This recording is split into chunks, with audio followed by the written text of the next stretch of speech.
Tribes Hill. Oh yeah, we also have Pat Humphries and Sandy O also, you've been hearing perform this last hour. And what are some of the activities Tribes Hill does? You don't just have social groups, right? You do stuff. We get together, we meet every month, but we come to festivals such as this. We're also at Falcon Ridge. We're going to be involved this year with the New Song Festival. It's sponsored by Nothing Stage. So we network with other artists in different regions to support independent music artists. Next weekend we're having... So you bring them to the Hudson Valley and then they bring you out to their area. So. Next weekend, next Saturday, we're having a festival at our base, which is the historic Hammond House in Mahal. Saturday, featuring a work of Weavers and Gangster story. The Weavers that Pete Seeger was in way back when. Exactly. One of the founders of Clearwater. Yes. And James actually is with What time? This starts at 1 o'clock in the afternoon with open mics. Part of the open door. Outdoor or indoor? Outdoor. Outdoor, all right. Sounds like fun. Now, are there certain issues that music speaks to better than others? Are there just some issues that are just too complex for music, or is nothing too complex for a good songwriter? I don't think anything is complex for a good songwriter. It's personal vision. It's things that move you. And often what I hear from most of the singer-songwriters is they play the part of the interpreter of the muse. So they hear a voice, they have a writing pen. So in other words, these songs aren't written necessarily by the songwriter, but by something outside. Well, a lot of them claim that. This one actually wrote us up. Because I was the river. Very much like this one. Case in point. Can't have a river festival without a river song. River casts her murky eyes toward heaven, but never stops to doubt that she must roll down to the sea. And the secret of what takes her to the silence is with her to her death beyond eternity. And the river just keeps flowing on and on. The sun keeps going round to bring the dawn. And life just keeps on going till it looks as though it's gone. But it really just keeps flowing on and on.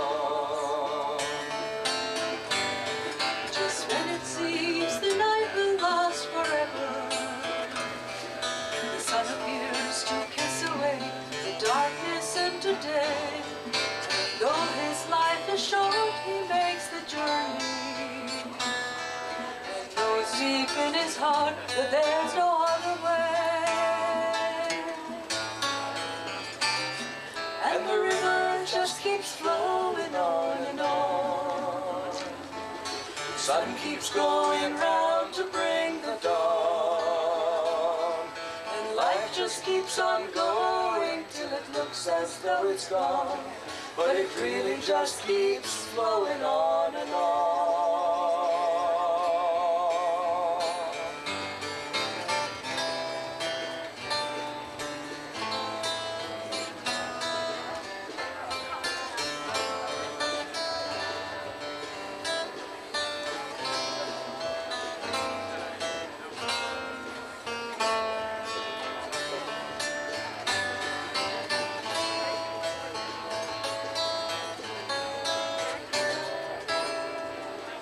To understand the laughter of the springtime, you have to see the summer melt away into the fall, until you know the endless sleep of winter.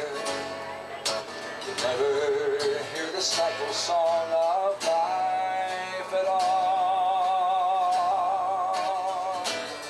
And the river just keeps flowing on and on. The sun keeps going round to bring the dawn. And life just keeps on going till it looks as though gone, but it really just keeps flowing on and on.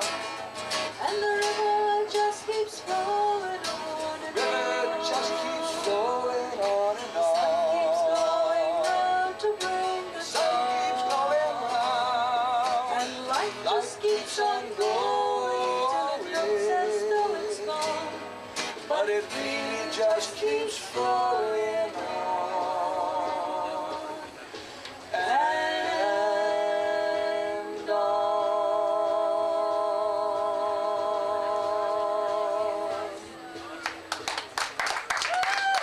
All right, thank you very much. That was James Durst and Michael Humito Chakrabarati.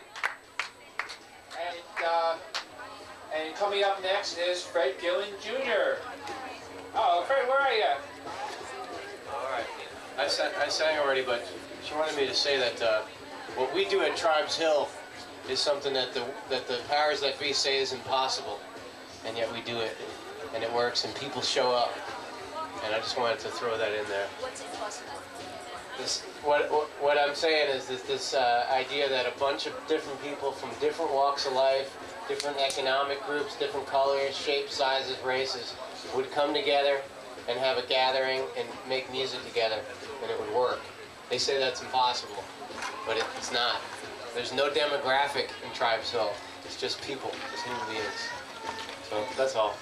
You've been doing it for years. And we've been doing it for a few years now. Yeah.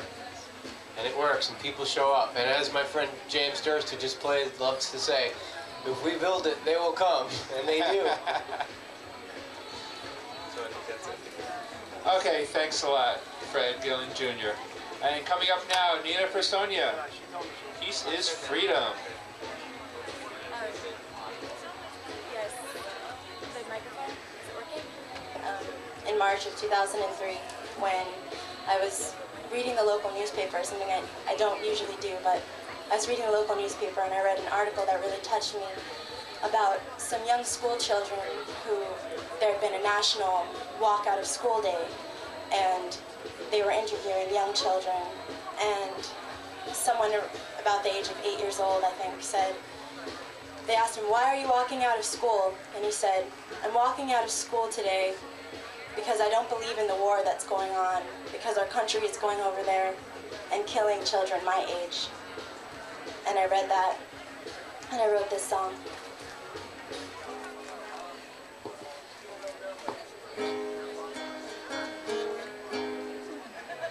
I don't usually watch TV. Corporate media is not for me. I don't think brainwashing is all that cool. But the other day, something caught my eye. It even made me cry. Young children walking out of school. They were protesting a war they don't believe in. The bombing and the killing of other innocent children. Now I'm proud to live in a land that stands for freedom. But war ain't freedom.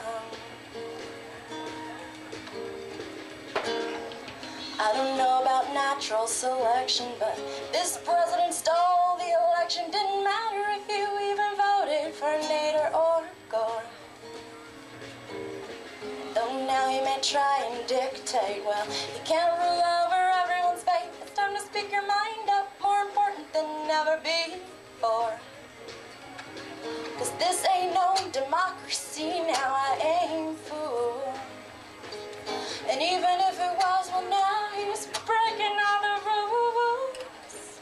You got young children walking out of school. They ain't fool. Now we're all gathered here tonight, cause we know we gotta stand up and fight with our voices, our love, our spirit, our light. Together we can say it's not okay to go bombing and killing everything in your way. True freedom comes from doing what you know is right. And with peace we can create a world we all believe in. Living in harmony with all of our children. don't truly live in a land that stands for freedom, 'cause peace is freedom.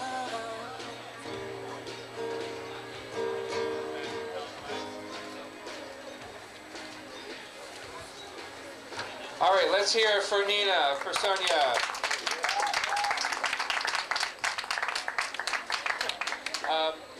Whether you're driving or walking, and a car goes by, and instead of smelling like a car, it smells like French fries. It could really happen, couldn't it, Wendy? Indeed. And I was talking to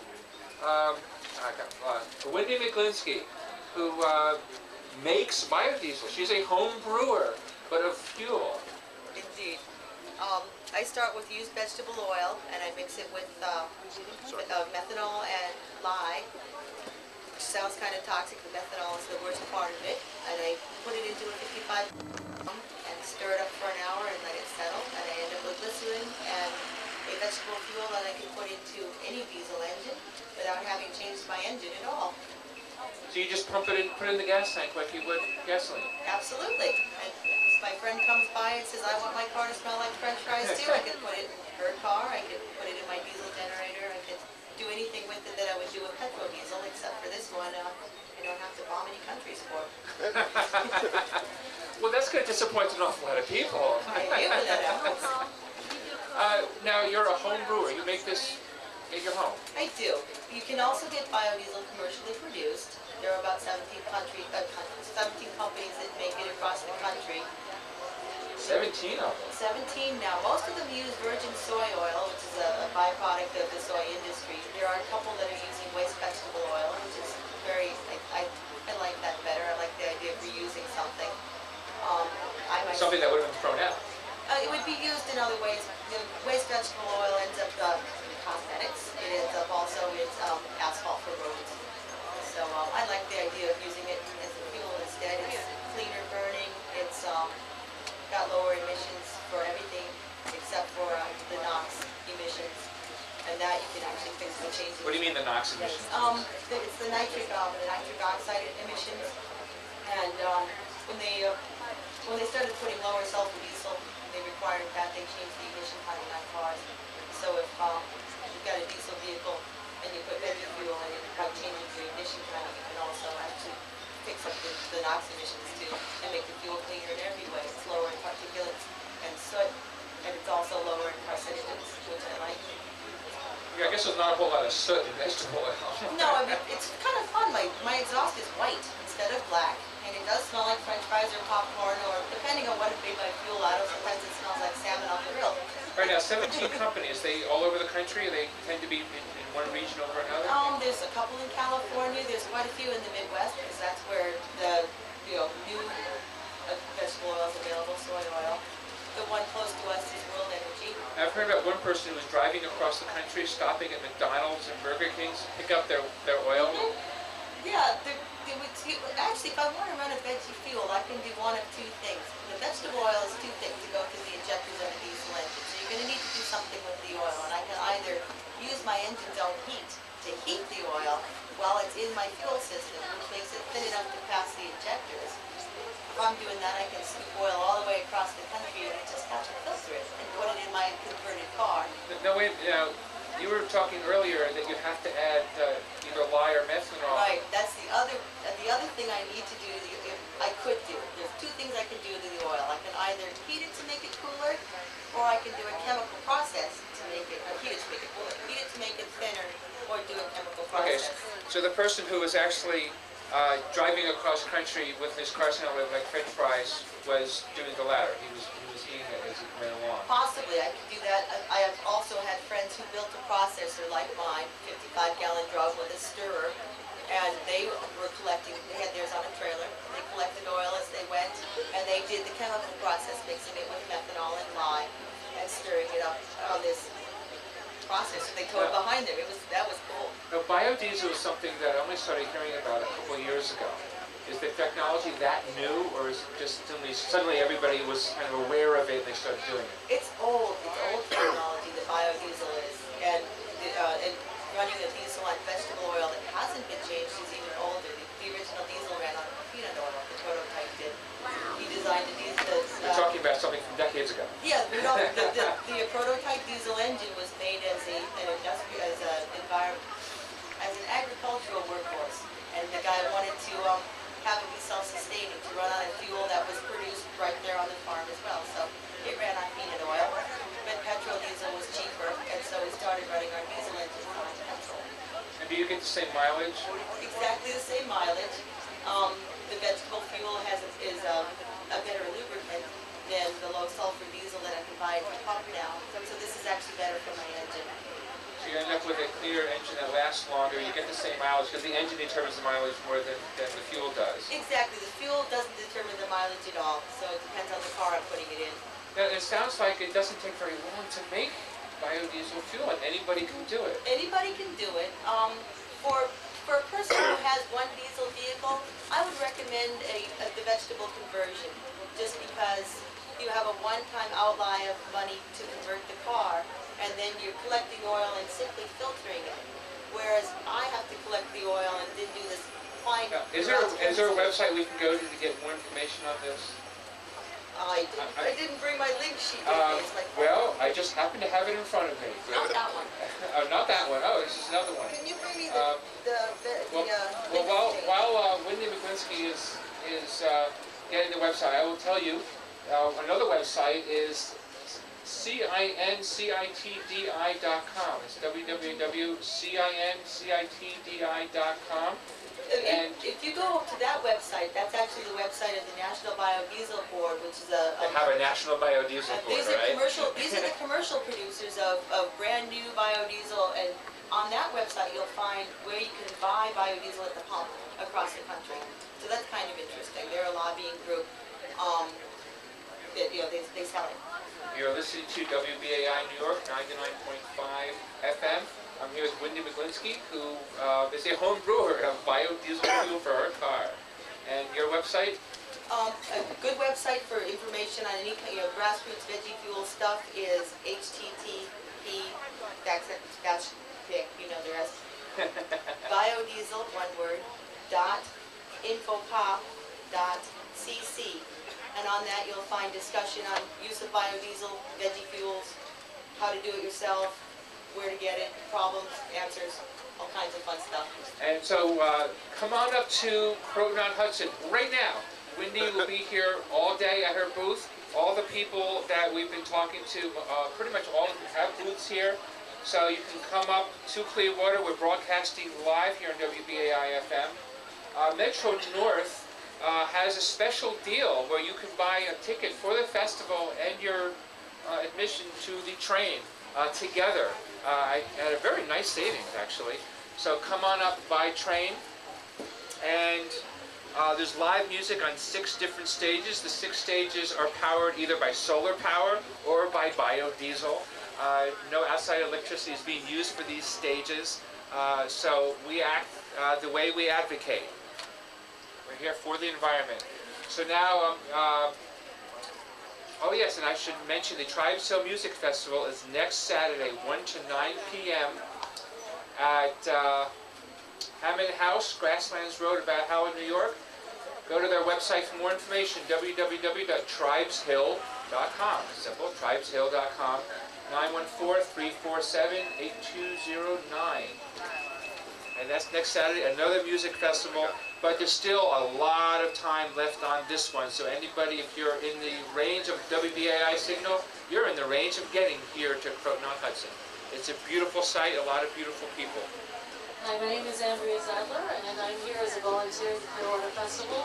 I'm also a filmmaker. I made a film about a run called The Sacred Run, The Lotus and the Feather.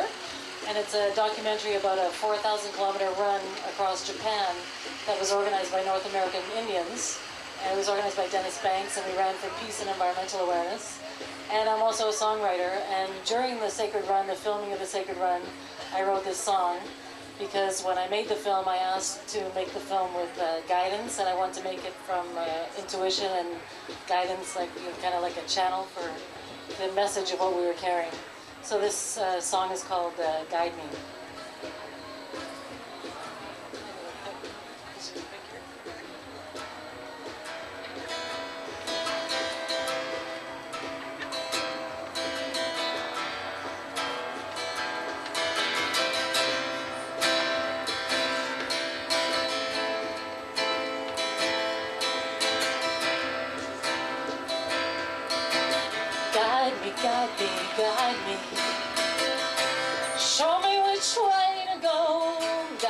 guide me, guide me. Pull me along with the flow. We are just some moonbeams in a traveling show.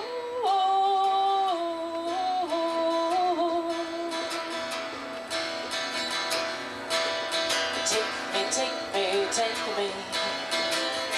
Take me to the stars. Take me, take me.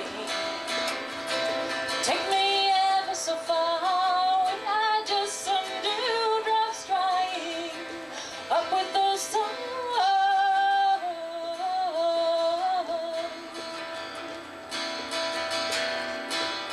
Touch me, touch me, touch me. Touch me deep inside. Touch me, touch me, touch me. Touch me till I could die. We are just some music running out a new tune.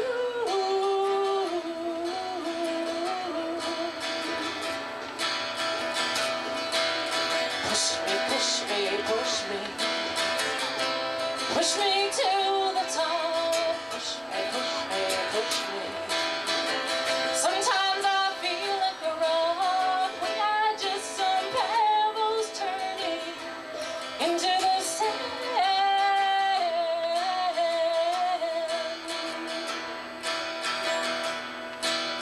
Worry, worry, worry.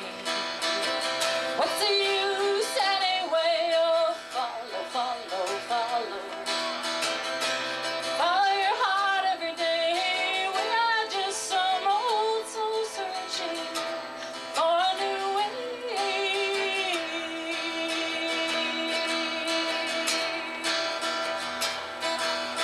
Guide me, guide me, guide me. Show me which way to go. Guide me, guide me, guide me.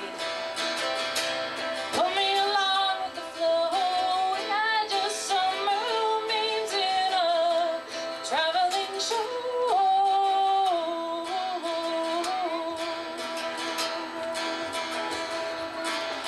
Worry, worry, worry. What's the use anyway? Oh, follow, follow, follow. Follow your heart every day. We are just some old soul searching for a new way.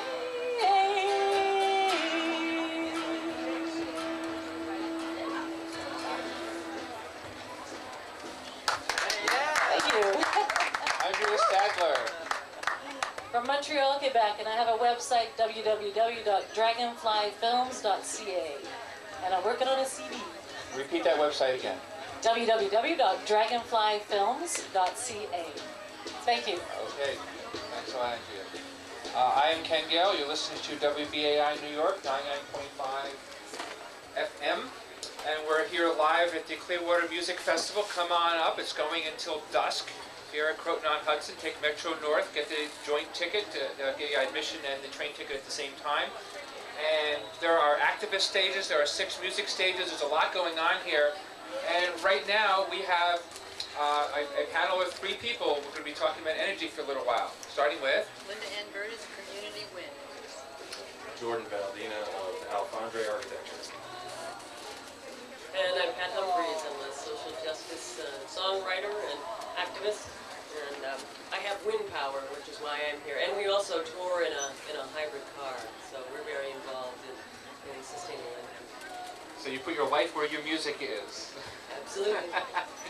Well, let's start with Jordan Valdina. What do you do? Well, currently I'm working for Alfondre Architecture, which is a firm in New Paltz, and we do green building design as much as our clients will let us, basically. But it's definitely something we promote and propose and are skilled in. What makes one building green compared to another? That's a good question. There are a lot of elements to it. Some of the most important ones in terms of minimizing energy use or in terms of having healthy air or sustainable materials are not always as obvious as people imagine from looking at a building. So a lot of it can simply be that a building is not leaking, good insulation, right placement of glass, things that, again, don't stand out from a conventional building. That's on one side of the spectrum. The other side of the spectrum is, of course, things like solar panels on a roof and straw bale construction and more things that seem more alternative to people. So you're involved with all of that. Absolutely. You're oriented toward homeowners or multi-family dwellings, which... Yeah, primarily because of the location we're in. I think that in terms of the residential work, it's mostly single family, and then as well as commercial buildings. And for better or worse, sometimes the commercial people are very ready to put their money where their mouth is because A, they have the money, and because B, they get that it will pay back. Green building pays back in terms of employee productivity and you know, feeling like you're being taken care of if you work for a firm that goes the extra mile to do this sort of thing, give you a nice view, for example, that also is giving you solar heat, etc. I just found out that they just changed the net metering laws so that businesses who have solar arrays will also have their meters run backwards if they make more energy than they use. Right. And that was only a couple months ago. That now wind power is included in net metering and businesses are included in net metering. New York State is actually one of the most progressive states in the entire country when it comes to alternative energy. And Linda Ann is nodding vigorously. Sure, I sure am. Your fourth speaker is talking about the big bucks in a way to green up your house. It's really important to do. What we do is sign people up for wind tags, and these are the little bucks. And Pete Seeger just came by our booth and signed up this morning, so we're excited about that. What you can do is just for a couple of pennies more a kilowatt hour, you are getting your utility to buy less nuclear power, less coal, and put wind power into the grid. And you can be in any state, you can be in any utility, and you can do it. Pat does it at her house, we do it at our house. It's a way to really walk the talk, as you say, it's a way to be a good steward of the planet. You can spend as little as $5 a month more, and every time you turn on a light, open your refrigerator door, you know that you're getting wind into the grid. And it's really ready to happen. Wind is almost the market value of nuclear and coal. And this, by people signing up, and 13,000 people in New York State alone have signed up for this program in just the last 2 years, it's really making a difference. There was an energy conference in Brooklyn just yesterday, and Dean Zayas from NYSERDA checked on the cost of having green power instead of what you just use randomly, and he said the cost was the difference was 12.3 cents per kilowatt hour, 12.7 cents. So we're talking less than half a cent per kilowatt hour that you're using, and so we're not talking that it costs you a whole lot of money. That's why this step, this is an easy step, and this is what we try to explain to people, that when you do turn on a light, when you use all your electric appliances, and there's so many of them nowadays, we're not thinking where that electricity is coming from. If you sign up for these programs through community energy and get wind offsetting your footprint, your electricity footprint, you're just spending a couple of dollars, but that couple of dollars, when you add up to thousands and millions of us doing it, begins to make a difference. And another side of this is that it's helping farmers. The wind farms in New York State are on farmland. You've got dual use of the farmland now. The farmers can farm literally right up to the base of the wind turbine. One of the wind farms in New York State is an organic farm, and the farmer's name is Stone. I think that's such a good fit. And so and the farmers get paid up to $1,000 per those turbines on their land. And so you're bringing in a stream of revenue to a group of people who can really use it. So it is such a win-win-win situation to have people do this. As you say, it's easy. I think WBAI Studios, I'm hoping someday will sign up and buy these wind tags so that, again, you're walking the talk just the way we are. And I understand that a lot of the windmills, there are so many of them that have been built that, and there are so few people who are buying wind energy that they actually have idle windmills, which is a real waste of the energy out of the earth. The wind is actually always going into the grid from these wind turbines. What's happening is the idle wind developers' pockets, that person has risked millions of dollars of capital. Wind is just a few cents more a kilowatt hour, and so as people sign up for this program, what you're doing is you're making sure that that's cost effective. And then, domino effect, you're now encouraging other wind developers to come into New York State. There's a pipeline of wind developers ready to build wind farms in New York State, and you're encouraging that to happen. Don't windmills last longer than a conventional power plant? Windmills have a pretty good lifespan, and you can actually operate them. Nobody has to be on site, so that Right. you know they can keep it. And they. He can farm while he's That's making right. money. Yep, you're farming. You're bringing wind into the grid. Hopefully, you're encouraging more wind farmers to come. New York State is actually windier than California. A lot of people don't know that, but we have more wind potential in New York State than in California. So, as you said earlier, that there are a lot of incentives happening in New York State right now for wind. Also, for people who do green homes, there's a lot of very good solar incentives for people, and so it's really happening. But we need people to take that step. We need people to say, I'm willing to not only believe in this, I'm willing to, open my pocketbook and spend a couple of extra dollars. And I just would say that you can make that a wash by just using compact fluorescent light bulbs. Pat and I have talked about that in the past. My house is about 80% compact fluorescent light bulbs. You can buy them almost anywhere now. Including here at the festival. And including here at the festival, that's correct, that's right. And so what you can do is, even if you're paying a couple extra dollars to get the wind tech, you make it a wash. Part of being a good steward of the planet is to use less electricity as well as to use clean electricity. I really wanted to punctuate that point. Either, when you're using, regardless of whether you're using wind credits or a solar array or whatever, we need to be using less energy than we're using. And it's so simple to go and buy. You can even buy full spectrum compact fluorescent lights that are better light than incandescent can put out anyway. And put those through your house. We've done that.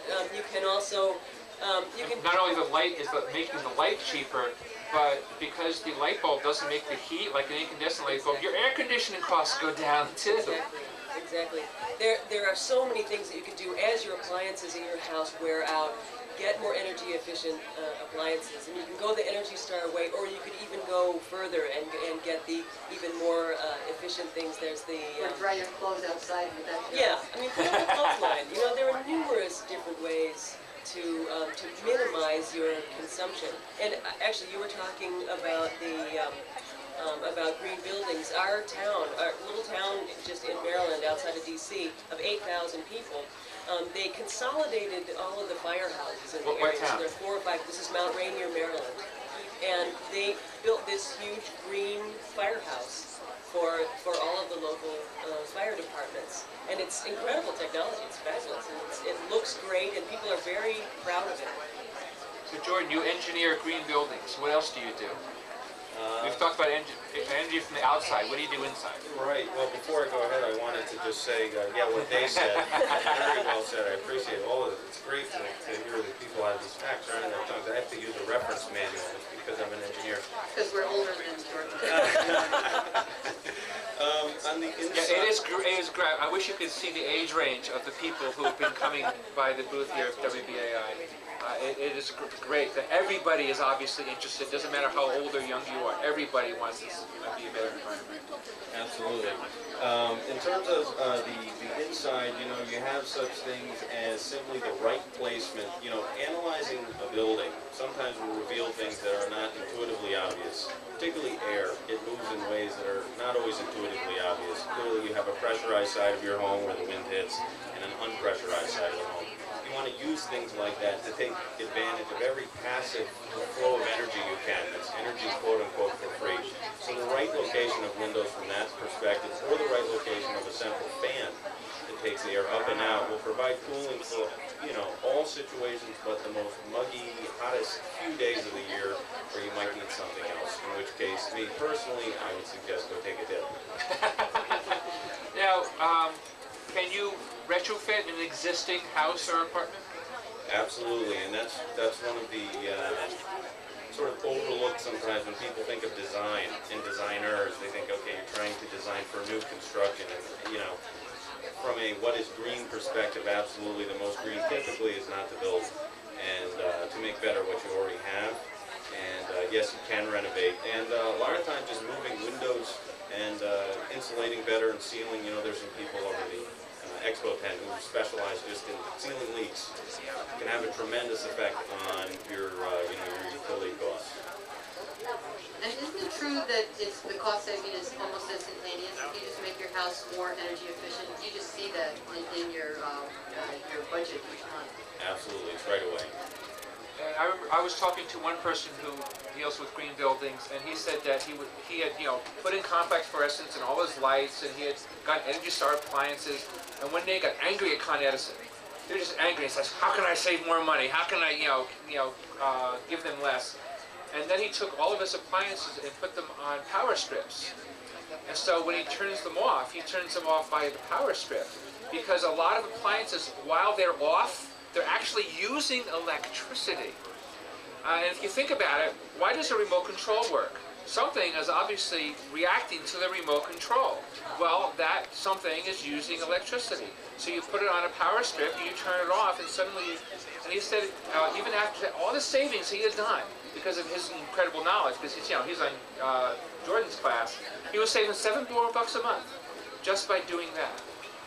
And then take that $7 Yeah. and sign up for wind tax and get more wind into the grid. And you can actually, without changing your lifestyle in a dramatic way, you can get yourself very close to what we call a zero footprint, zero emissions house. We're doing that.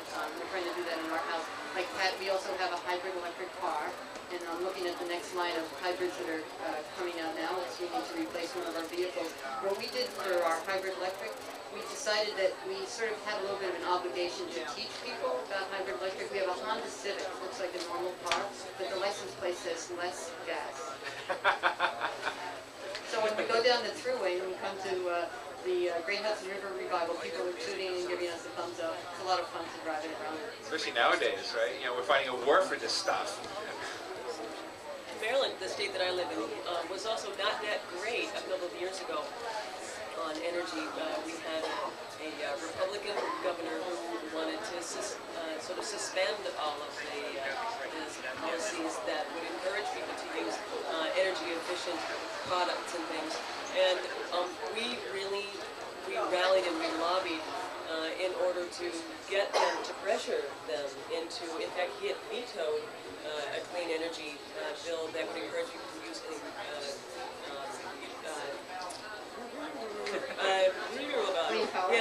clean power in their household kinds of things that plug in, like you were talking about. Appliances, that's the word. Yes, thank you. And we live radio, folks. Exactly. But, we were able to override his veto by we started with a car rally, with a hybrid car rally in Annapolis, and we drove around and around the state house. Yeah, and we were able to pressure people to vote to override the veto. And since then, it's just been this snowball effect. It's been one clean energy policy after another that's gone through. Now, we're not telling people to not ever use air conditioning. We're telling people to be more efficient, and more efficient is more comfortable, right, Jordan?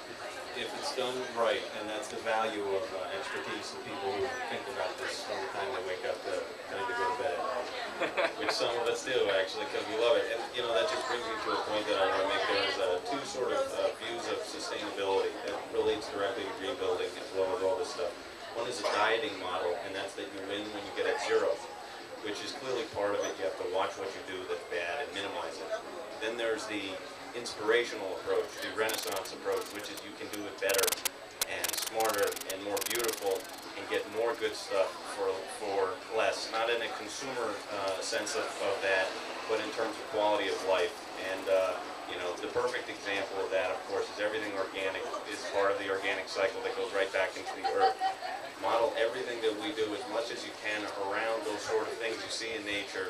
And some of the things you want to be, bean counting with, the kilowatts. Some of the stuff, when you really get it from a source that's renewable and you can get quickly, you don't have to care about it so much. So, that's what I like to bring. You don't have to think about it because you've already done the thinking. Yeah, that's what I like to bring to light in the designs, is the balancing the not doing bad with the doing good and the beautiful.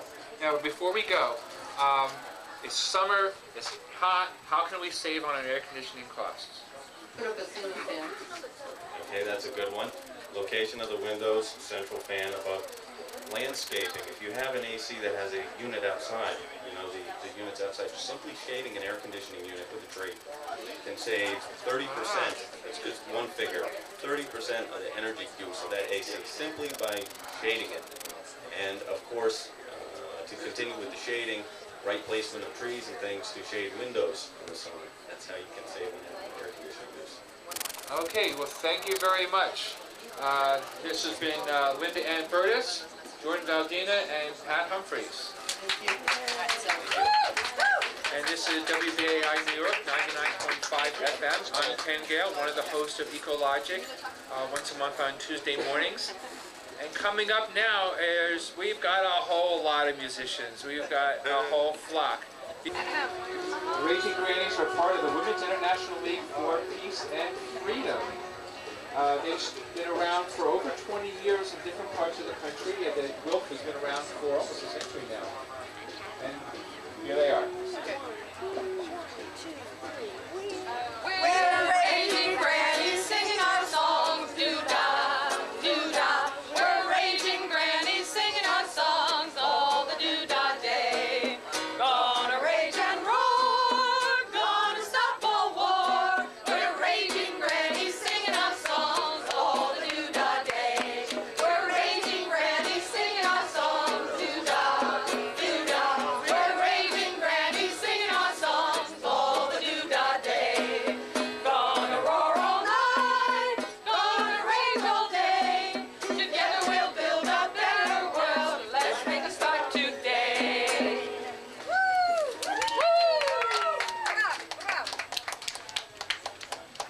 The Raging Grannies and their daughters promote global peace, justice, and social and economic equality by raising consciousness through song parodies and satire. Go ahead, next one. This one's written by Corinne Willinger of the New York City Grannies. Adapted. Day or night, we want to go home. Day is a day, is a day, is a day, oh. Listen to us and bring us all home. Grand old Army, USA. Day or night, we want to go home. Where do you think we'll be sent today? Listen to us and bring us all home. Bush and Rumsfeld, you've been lying. Day or night, we want to go home. You said we won, but now we're dying. Listen to us and bring us all home. Day-o, day-o, day or night, we want to go home. Day is a day, is a day, is a day-o. Listen to us and bring us all home. We fought your wars to get your oil. Day or night, we want to go home. We cost our lives on Iraqi soil. Listen to us and bring us all home. Day-o, day-o, day or night, we want to go home. Day is a day, is a day, is a day-o. Listen to us and bring us all home. Listen to us and bring us all home.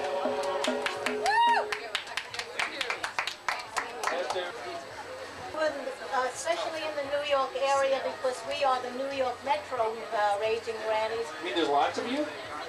There are groups all over the country. There are groups in Canada, and it was started in Canada. There are groups now in Australia and Great Britain as well, and all over in many parts of the United States. So we're getting there. Now, I've seen you at peace marches. I've seen you at energy conferences. I've seen you at all kinds of places. I mean, you don't limit yourself to one type of venue. It's quite an array of songs you have. Where do the songs come from?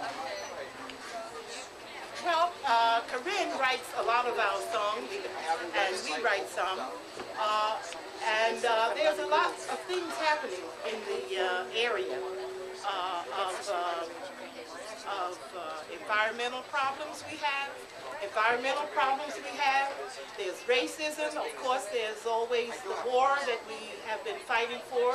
WILF has been fighting for almost 90 years to try to bring peace to people.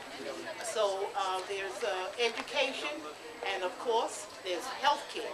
And of course you know what Washington has done to Medicare and health care for people in this country. Now, does the Raging Grannies have a website that people can look at? Yes, you can get in touch with us at WILF, W-I-L-P-F, at wilfnymetro.org. WILF stands for Women's International League for Peace and Freedom. Right, and there's a link to the grannies there. And also www.wilfnymetro.org is another way to contact us. Or you can get a hold of us at 339 Lafayette Street in New York City, where the WILF people hang out.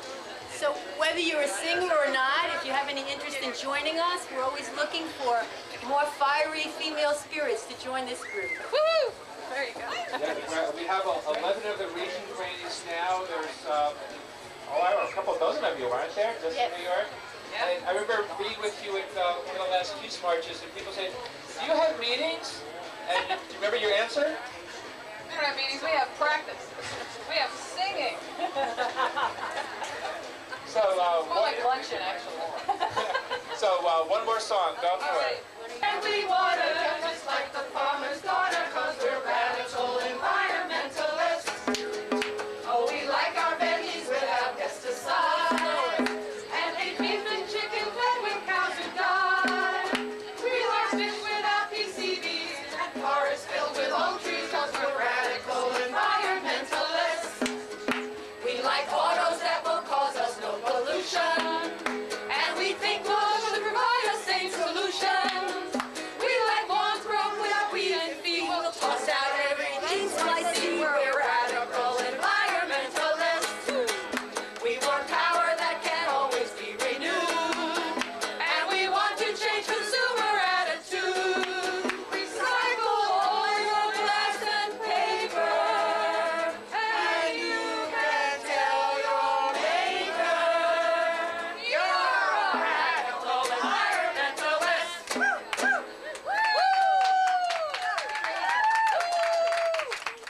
The Raging Grannies of the Women's International League.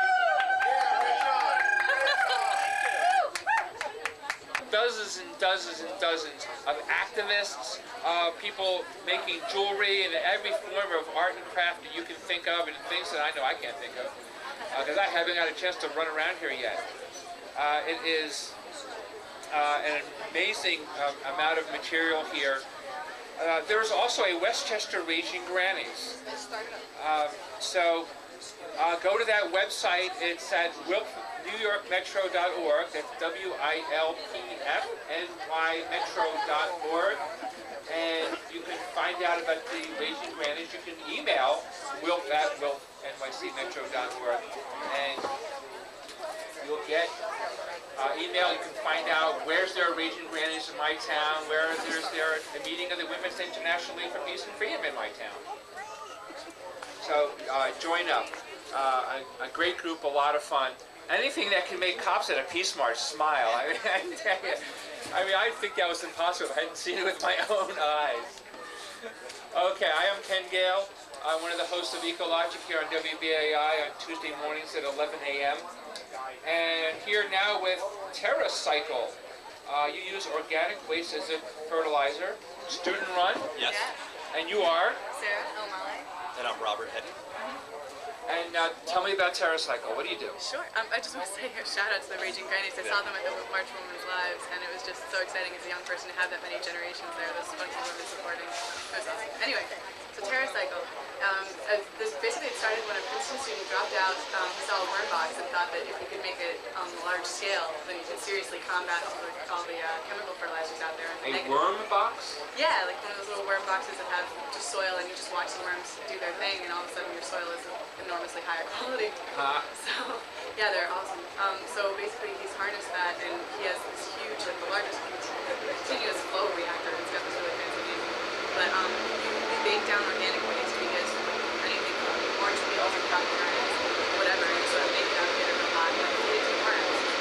Use their gases for food, basically. And it's kind of brewing to a compost tea. So then it's in a ready-to-use liquid form, and package it. Then we do all these environmental fundraising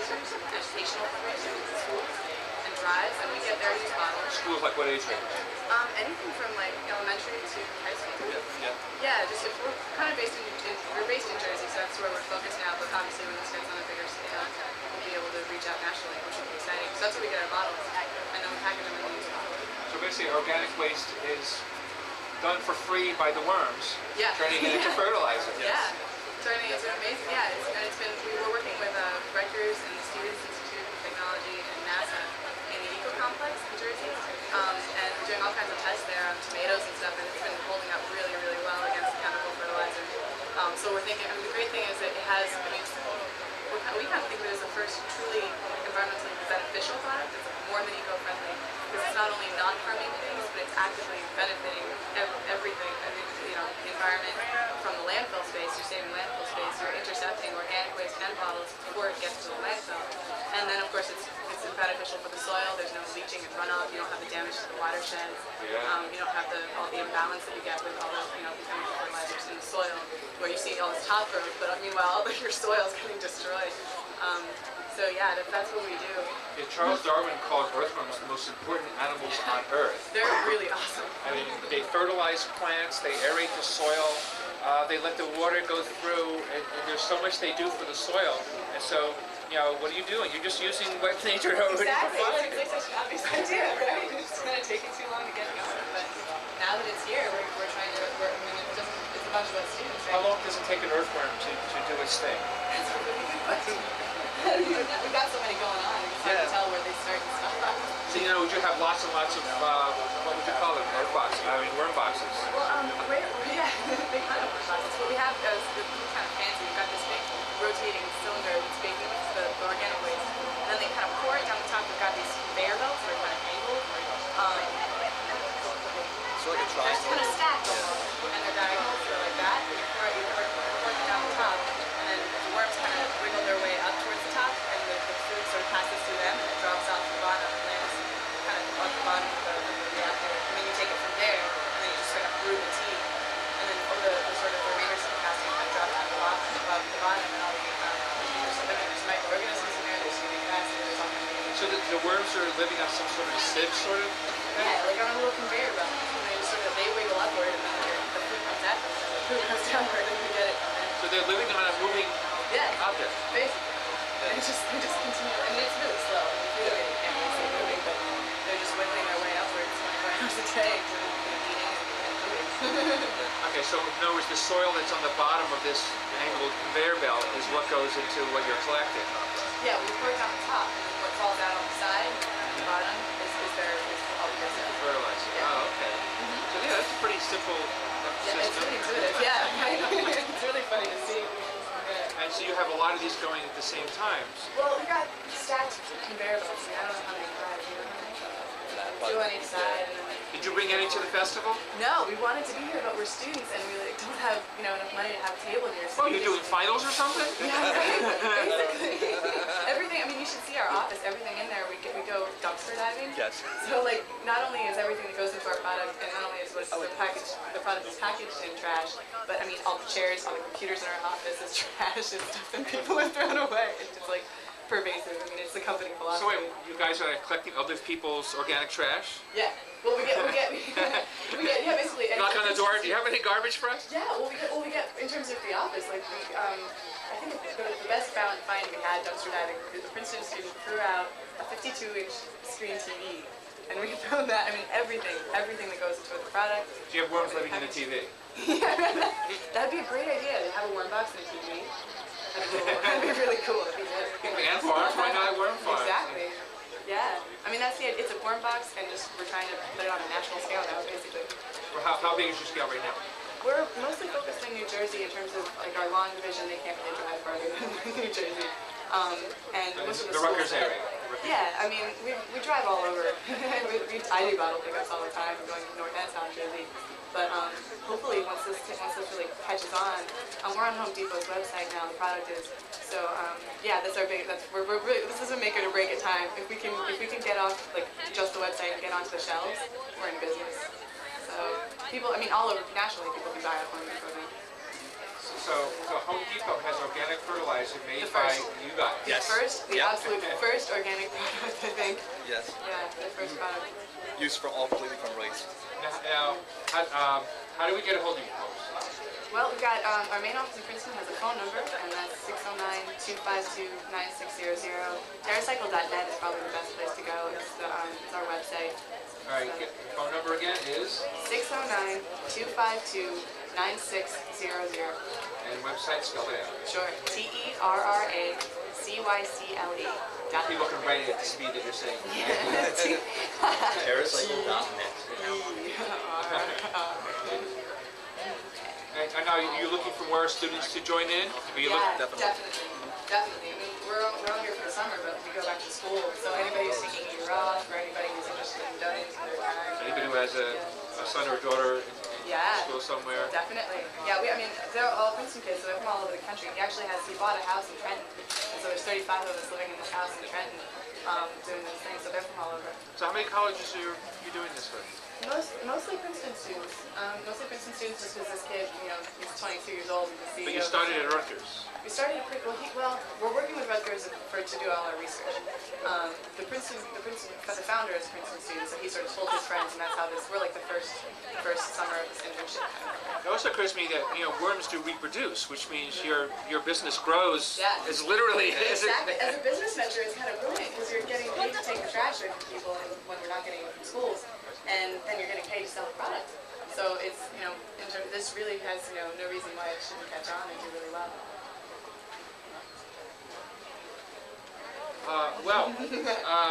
I mean, it's amazing to hear about. This is the first that I've heard about this entire situation.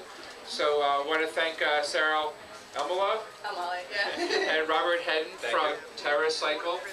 And I hope to hear more about this Thank you so much. from the mainstream. You shouldn't need to be. You should. Talking about Indian Point, which is right nearby. Where is Indian Point? It's I guess it's a few miles that way. Yeah, it's right behind us. Yeah. And this is a booklet that Ken wrote a couple years ago. I did the artwork and the art design on it, called Chernobyl on the Hudson, talking about this nuclear power plant right nearby. How far is it from here? What I think is cool about Mercy's design is that you can open up this booklet at random and just start reading. It's not one of those things where you have to go from, page 1 and through. You can read it from the middle out, you can start from the back. It's designed in such a wonderful way because a graphic designer has a visual way of looking at things, where a writer has, of course, a linear way of looking at things. And so I think that's part of the strength of this booklet is Mercy's design. But you had all the facts. You did a lot of research, right? On the nuclear power plant. There's information available. I was researching this for years. With the Nuclear Information Resource Service, Michio Kaku's radio show, going to different conferences and things like that. When the Chernobyl accident happened, I've been working with the New York Greens. I worked with them for maybe 6 months. And I printed out all my research on a continuous form as for dramatic purposes. And I basically brought it to the meeting and said, I need help deciding what to put on the flyer, and I pulled out the continuous form. That's a lot of stuff. So they said, let's form a committee. And so we got 9 people to volunteer for the committee right then and there. And we all went to Jacob Appel's house and decided we're not going to do a flyer, we're going to do a booklet. A booklet. And you've handed this out all over the city. We've gone to thousands. We've gone to Pete Seeger festivals and handed these out. The CLEARWATER often has it at their table. So they basically did a little preliminary editing, and then Bill Weinberg was the final editor, and we worked on it, and he added a little bit of material, and then Clearwater put this back into print a few years ago. Talbot Katz, who's then the president, said Clearwater's doing a rally in Indian Point. We need somebody to talk about it at the next meeting. And so he called me up and said, hey, you're still up on Indian Point information? And I'm like, well, yeah, all right. A lot of it's basic physics. So went down there and showed them this and got put back in print. And one of the songs the Raging Grannies do is Power, that John Hall and his wife Joanna Hall wrote. And I think Holly Near does that song because she's here today and she's probably going to be singing it. Somebody was saying they're probably going to. She's on stage right now, I think, at 3:15 or something. So Oh, wow. she's doing that song. And what does Power speak about? Sing about? Alternative energies and take all their atomic poison power away. There's other ways to get power without using nuclear power. That's so expensive. It's so dangerous, especially to the children. It's awful. It is. Because it always leaks. And you know how humans make errors? Well, think of a nuclear power plant in the hands of those people who can't seem to put a car together without having it blow up when you hit it. You know? They're going to build power plants? It's like, I think that'd be a problem. It certainly We're just would lucky be. that it hasn't gone. Did you guys sing it when you were performing We earlier? sang Power today at the front gate, the Rainbow Gate of the Clearwater Festival. We sang Power today. Yeah. That's terrific. Should I do a verse from it? Just give me the warm power of the sun. Give me the steady flow of a waterfall. Give me the spirit of living things as they return to play. Just give me the restless power of the wind. Give me the comforting glow of a wood fire. But please take all your atomic poison power away.